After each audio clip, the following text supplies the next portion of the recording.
Israel को Jersey number 5 Antony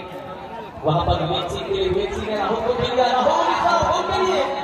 अगर मौके पर विक्रांत वहां पर गेंद को क्लियर नहीं करते तो राहुल वहां पर रिटर्निंग गोल करने में सक्षम होते। अब देखिए यहाँ पर एवन को देखिए एवन दो प्लेयरों के बीच से गेंद को आगे लेने का प्रयास और वहां पर स्टीफन और ये रहा गोल स्टीफन टुडू रिया enterprise Kaliaganj Uttar Dinajpur first half में ही 2 गोल कर दिए।